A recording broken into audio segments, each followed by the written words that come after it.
there. Good evening. Thank you for joining us.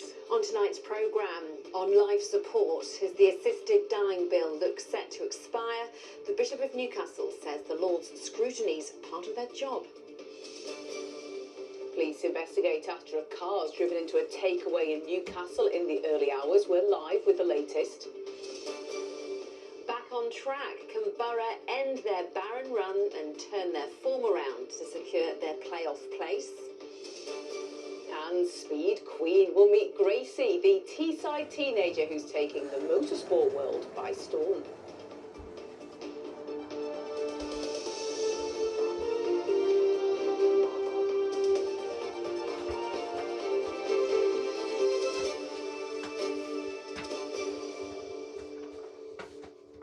First tonight to the assisted dying bill, which is set to meet its end later this week in Westminster, and those saying that shouldn't have been allowed to happen. The final debate's due to take place in the Lords on Friday, but with more than 1,000 amendments being added by peers, time will run out to pass it in this parliamentary session. The Bishop of Newcastle, who sits in the upper chamber, has said they're doing their job, while one campaigner here has told our reporter Chris Conway that Lords members blocking the bill should hang their heads in shame. The devastation for the pain and suffering of people that's going to continue in this country is beyond words. Louise Shackleton is a passionate advocate for legalising assisted dying. Since her husband Anthony's death at Dignitas in Switzerland in 2024, she's fought for people to have the choice to end their lives. But after members of the House of Lords proposed more than 1,000 amendments to legislation legalising assisted dying, the bill is set to run out of time on Friday. And Louise feels those living with a terminal illness have been betrayed. I'm angry that it's an unelected chamber who have decided, due to their religious beliefs, and I've heard what they've said, that it's God's divine right to say when we die and not our right. I'm angry that they are denying people the ability to live what's rest of their lives in peace, knowing that they have the choice, that they don't have to suffer in their dying days and dying hours. Sentiments mirrored outside Parliament today as a few hundred campaigners gathered to protest, accusing the Lords of blocking the assisted dying bill. There have been no votes. They have obstructed any votes happening at all, and it's run out of time, even though the government gave it 10 extra days parliamentary time. It's an outrage because the Commons passed this bill in June last year with a clear majority at third reading and then November before at second reading. There are those in the Lords, though, that say this bill is deeply flawed and that is why simply they can't allow it to go ahead. What do you say to that? If there were deep flaws within the bill, then why didn't they do their job? Most of the amendments are nothing to do with safeguarding. They're to do with terminology and wording. There are some points that need to be primed and looked at, and absolutely, as in any bill, and that was the Lord's jobs to do that, to scrutinise that, pick out any flaws, and to rectify those. That's not what they've done. Louise is travelling to Parliament on Friday to hear the final reading of the bill, but she hasn't given up hope that the legislation will return in the future. We've already got plans, the groups of people, fellow people like myself who've lost loved ones in Switzerland, and people in the stages of dying are still there, and these are people where this bill won't save them. They're fighting on behalf of people to come after them, and that's all it is. It's a choice. If you don't want to have an assisted death, you don't have to have one. A choice campaigners like Louise feel those living with a terminal illness have the right to make. Chris Conway, ITV News in Scarborough. Let's head to Westminster now for more on this and join our political correspondent Tom Sheldrick. So Tom, this bill, it's stuck in the Lords, but its opponents say the concerns that they've raised are valid. Yes, Amy, they argue that MPs didn't get enough time to consider assisted dying properly, that it's the House of Lords' job to scrutinise legislation closely, and that there are major issues with this bill, particularly around whether vulnerable people could be pressured to have an assisted death. To pick up on a point made by Louise Shackleton there, it's not all about religious beliefs, but the Bishop of Newcastle has been heavily involved in this process. She was part of a House of Lords committee that studied the bill. She opposes it in principle, but also defends the process that's been followed. Because this bill has arrived as a private member's bill, it hasn't had the same level of scrutiny. But I think something like 244 different peers have engaged in speaking on the bill. There have been an average speech length of 7 minutes. So I think the accusations of delay are not actually firmly grounded. The House of Lords has been doing what the House of Lords should do. As we heard in Chris's report, supporters of the bill argue that it's been sabotaged in the Lords and that democratically elected MPs having approved it should take precedence. Friday is the last day that's been set aside for it to be debated here in the House of Lords before this session of Parliament ends next week, and any legislation that hasn't completed all of its parliamentary stages will fall. There is the potential for another MP to bring back the assisted dying bill during the next session in a few months' time. OK, Tom, for now, Westminster, thank you very much indeed. And we will be hearing more from the medical professionals working on the front line who say they're against the assisted dying bill in the coming few days. A baby girl who died following a suspected dog attack at a house in Redcar has been named as an inquest into her death opened. Maggie May Ann Moody died on the 9th of April at James Cook Hospital after police were called to a house on Hardale Grove in Dormanstown. Both dogs were destroyed. The inquest heard neither dog was a banned breed. 3 people were arrested in connection with the incident and have been released on bail. Next tonight, and a police investigation's underway after a car was driven into a takeaway in Newcastle in the early hours of this morning. And no one's thought to have been injured. Our correspondent Tom Barton is at the scene in Blakelaw. Tom, what more do we know? It was around 2 o'clock this morning that police were alerted to the incident at the East End Diner here on Moulton Road in the Blakelaw area of Newcastle. Officers say a vehicle was driven in to the metal shutters at the front of this takeaway business, and as you can see from these pictures, it caused considerable damage, with the entire front of the shop destroyed during the incident. The broken pieces were being removed by workers as our cameras visited the scene this morning. Now, police say that the driver fled the scene and that the vehicle that they believe to have been involved was later found abandoned nearby. Officers are continuing their inquiries as they try to understand the full circumstances surrounding this incident. They've asked anyone with information to get in touch so that they can work out exactly what happened here in the early hours of this morning and who was behind what appears to have been a deliberate ram raid attack. Tom, thank you. A woman from North Yorkshire has taken part in demonstrations at Westminster, warning that lives are being put at risk by the underfunding of an overlooked form of breast cancer. Silent vigils were held at several different locations. Protesters are calling for more funding and research into lobular cancer, which accounts for 15% of all diagnosed breast cancers. The government says that ministers have met with campaigners to discuss how best to progress research in this vital area. Melissa Robinson from Gisborough was one of those demonstrating outside the Department for Health. Make a big difference to the 22 ladies that are diagnosed every day in the UK and the 1,000 ladies that are diagnosed every year globally. We want to secure their futures. An operation started to protect wild animals from being accidentally disturbed or injured by people along the North Yorkshire coast. Both the police and RSPCA are behind Operation Seabird. It also aims to stop wildlife centres being inundated with injured or orphaned creatures. Visitors to resorts like Scarborough are being asked to keep a distance from animals and to keep dogs on leads.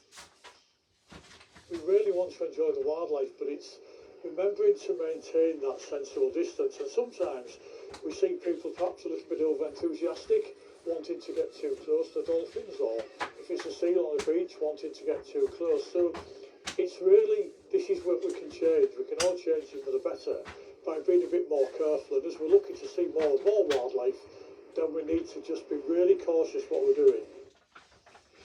You're watching ITV News Tyne Tea, still to come on tonight's programme. Still in the race, Borough welcomes Sheffield Wednesday to the Riverside as the push for automatic promotion intensifies. Tommy's got his six-stringing heart. Now he's on and on. Ways to make it talk so Hitting all the right notes, the Durham students singing their way to the States to take on the best in the world. And if you're hoping for a little bit more sunshine on those feathers over the next few days, you're in for a treat. I'll have all the details later on in the programme. Now, almost 2/3 of businesses offer paid volunteering days to employees. It's a chance for staff to do voluntary work without losing out financially. However, the majority of those days are not taken up. Campaigners say that means that both projects which rely on volunteers are missing out, and also employees are not experiencing the benefits that volunteering can bring. There's now a push to try and double the number of paid volunteering hours that are used. Kevin Ashford reports. Steve Watson volunteers at the Seven Stories charity in Newcastle, which encourages reading by young people.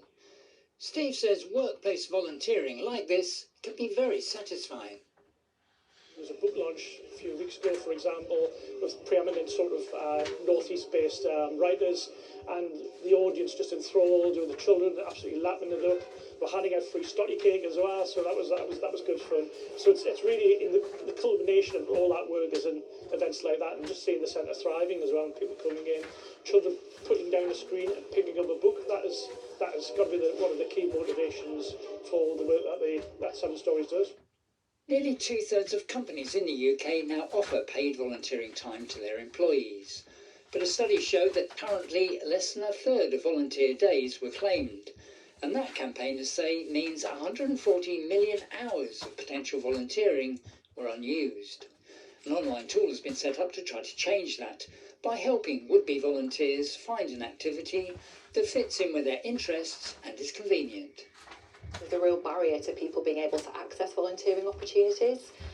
Lots of employees have told us that whilst they're really keen to go out there and volunteer, they can't find things to do in their local area or things that fit in with their busy lives. Go for Business enables organisations to literally sort of click and really select a cause that's important to them and enables them to volunteer at any given time that they want in their busy working lives.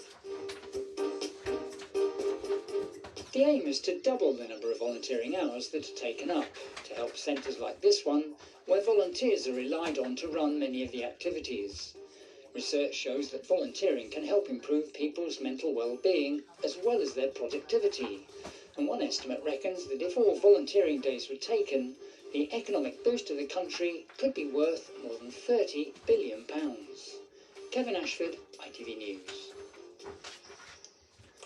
The ITV Evening News continues at 6:30 with Mary Nightingale.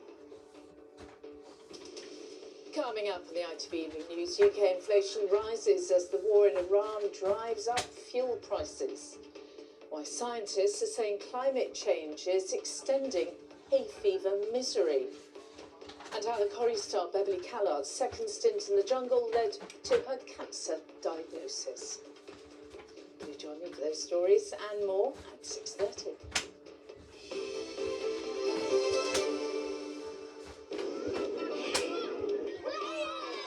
Powering local sport in the community. Octopus Energy sponsors ITV Regional Sports Report. On to sport, and the plot thickens in the Championship promotion race, and Middlesbrough will need to snap out of their springtime slump. Borough have gone 7 games without a win, but they really should end that bad run tonight. Simon's at the Riverside and can explain more. Simon? Yes, thank you. Middlesbrough play Sheffield Wednesday tonight, and with all due respect to a great old football club, they are having an historically bad season. Wednesday fans were actually marching in protest against their former owner before a ball was kicked this season. They had a total of 18 points deducted for financial issues and became the first Football League club ever to be relegated in February. They currently have a total of -3 points and have won 1 league game all season, which ain't great. Slightly better, they have actually drawn their last 3 games. And the thing is, Borough have been on such a strange run themselves that they can't take anything for granted. We need to win home games, that's what we need to do, and we will try to do it on Wednesday and on Saturday. They fight, so you have to give them a lot of credit to the coach and to the players to keep fighting, to keep staying in games. I have a lot of credit to them, how they fought through this very difficult season for them. So the situation at the top of the Championship took another turn last night. Former Borough striker Josh Coburn scored another goal for Millwall as they won at Stoke, and Millwall are now 3 points clear in the second automatic promotion place, but Ipswich, who also play tonight, have games in hand. And while Borough are still in the automatic promotion race, providing they win this evening, they do slightly need to be looking over their shoulder as well, because a playoff place, which seemed a certainty 5 weeks ago, isn't quite guaranteed. So I guess the question then, Simon, is will the real Middlesbrough stand up tonight? I mean, who even are the real Middlesbrough this season? Well, I think that's a good question. I'm not sure we actually know the answer yet. They're a team capable of playing the best football in the Championship. They're also capable of, quite inexplicably, going 7 games without a win at the worst possible time.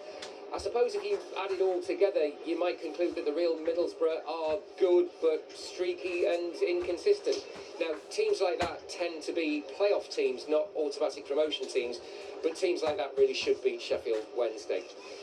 There was one other local match for us to catch up on from last night. Hartlepool United beat Southend United 4-3 in the National League.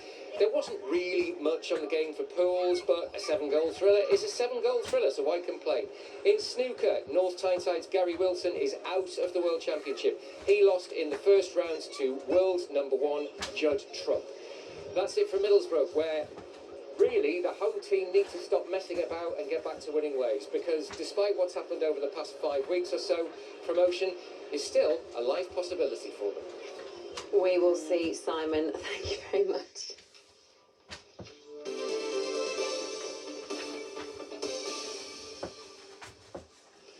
We will stay with sport now and meet one of the fastest women on 4 wheels, and it's not me, and it's not you. It's certainly not me. This is very exciting. Gracie Mitchell, who's just 19 and from Yarm, already has a Guinness World Record for motorsport, and this weekend, well, she hit another milestone. Yes, Amy Sutton's buckled in to try and catch up with her.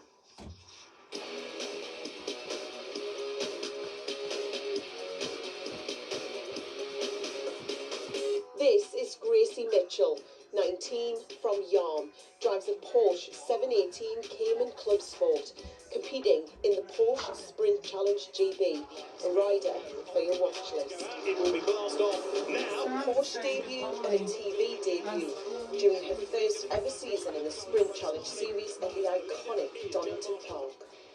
It was such an amazing experience, and we came away with second in all 3 races, but I was honestly just so speechless to actually be able to compete. It's definitely a massive step up, probably one of the biggest events that I've ever done in my entire career, just the scale of it. But like I say, I think once I've got my eyes set on something, I can definitely make it work. And we know she's up for a challenge. Gracie successfully won a Guinness World Record last year to be the first female in history to complete a 24-hour solo karting event. You can bet on Gracie to face up to a different challenge, on and off the track, and in this industry, one with the odds stacked against her. It's like, you know, you're a boy, I'm a girl, doesn't really matter. We're in the same race, we're in the same car. I feel like the only way to describe it is like empowering. I think, you know, being a female in motorsport, we're definitely becoming more common, but we aren't common enough. Yeah, I think it's such a great opportunity for me to kind of also hopefully be a bit of a role model to the younger generation. And she's inspiring the next generation of drivers to buckle in. This is 11-year-old Jacob. Gracie's sharing the skill set to get him race ready. Yeah, I'm quite proud, yeah. And if I get the chance, there's a possibility I could join F1 at home.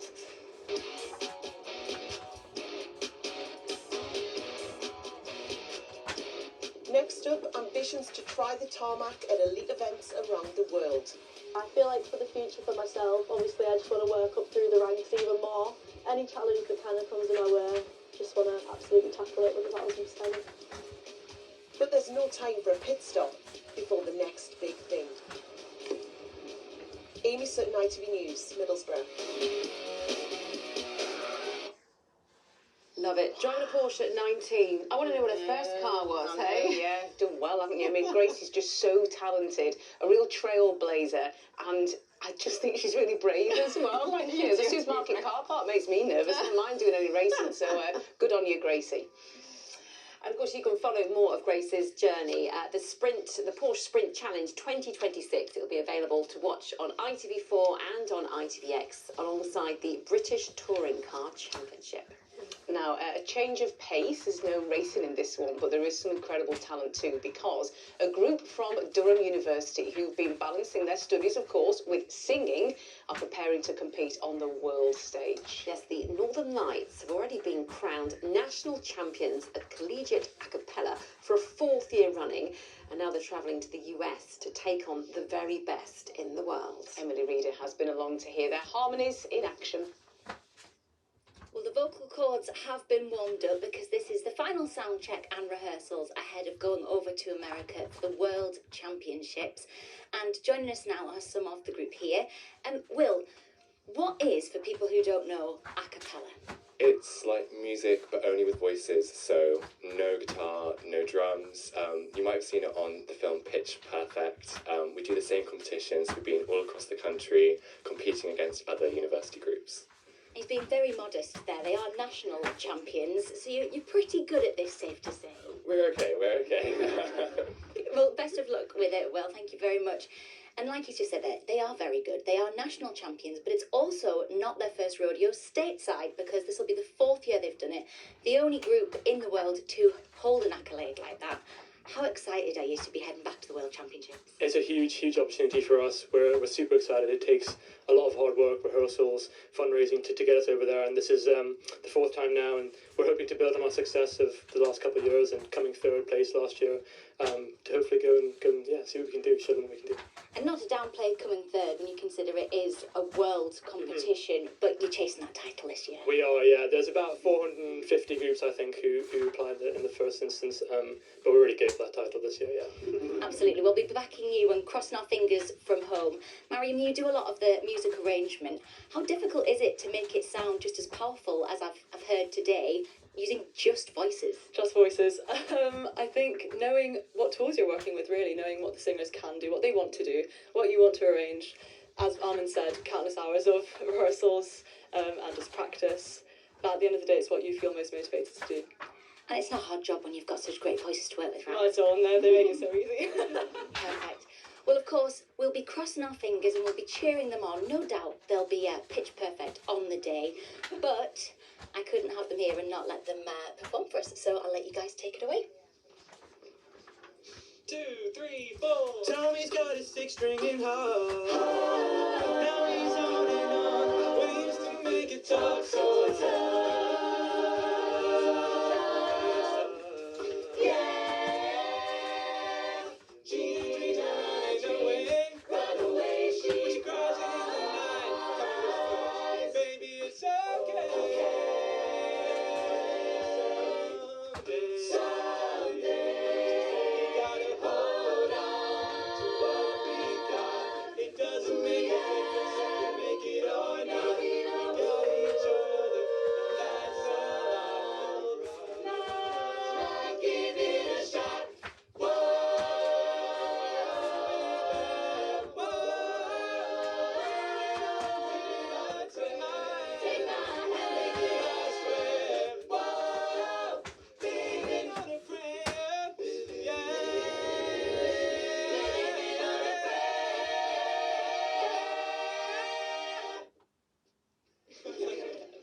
Really good. Wow. And want to sing along, but in my head it Yeah, sounds I great. wanted When it to, comes but out, no, it it's sounds bad. rubbish. And if there's anyone better in the world, then I want to hear them because they are fantastic.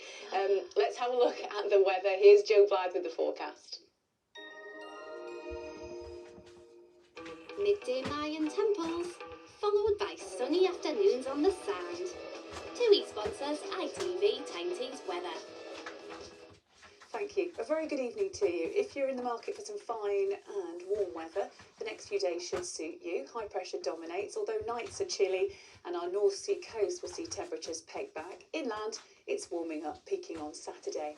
High pressure positioned across the UK is preventing any fronts from moving in from the Atlantic, and it's with us until at least Sunday, with temperatures warming up day on day inland.